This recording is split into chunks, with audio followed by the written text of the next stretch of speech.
The News Line. Hello and welcome back to People's TV. In today's news commentary, we wish to draw your attention to yet another bitter reality in the Middle East. On your screen, you can see a massive barrier wall stretching for miles.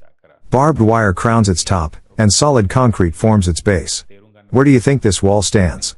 Such walls are usually built to keep prisoners from escaping.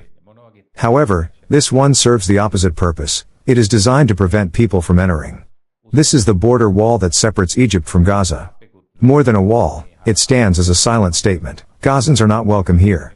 The irony is striking, because Gaza once belonged to Egypt. It remained under Egyptian control until 1967, when Israel captured it during the Six-Day War. Later, following peace negotiations, Israel agreed to relinquish Gaza, expecting Egypt to reclaim it. Egypt, however, refused. While gladly accepting the return of the Sinai Peninsula, it declined to take Gaza back, instead, erecting the formidable wall you now see dividing Gaza from Egyptian territory. I have toured several European nations, where crossing a border is a friendly experience. When you enter Rome or Vienna, you receive a welcoming text message on your phone. Some countries maintain border checkpoints, yet they remain open and civil.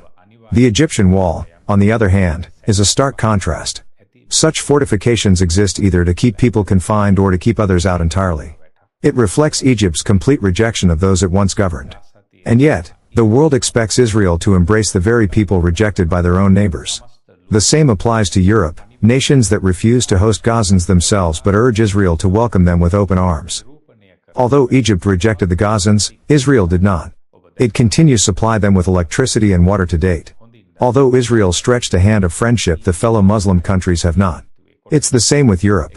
Think about a man shaking and cold in the streets while his own brother is inside house enjoying the warmth of a fireplace and sipping a warm cup of coffee.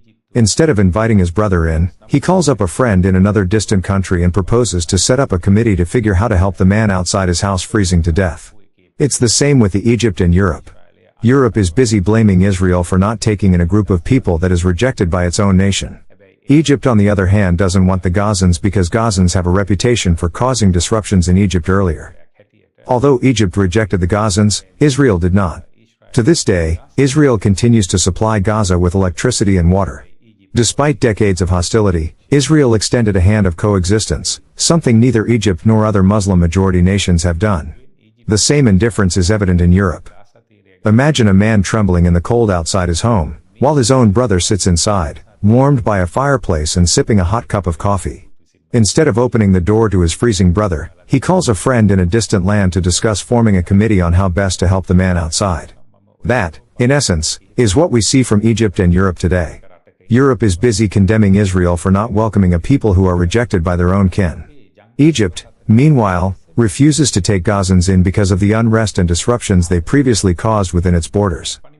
Unfortunately, Israel once opened its borders to Gazans. What followed, however, was tragic. Some of those who entered Israel turned against the very people who helped them, attacking and killing Jewish civilians, a case of biting the hand that fed them.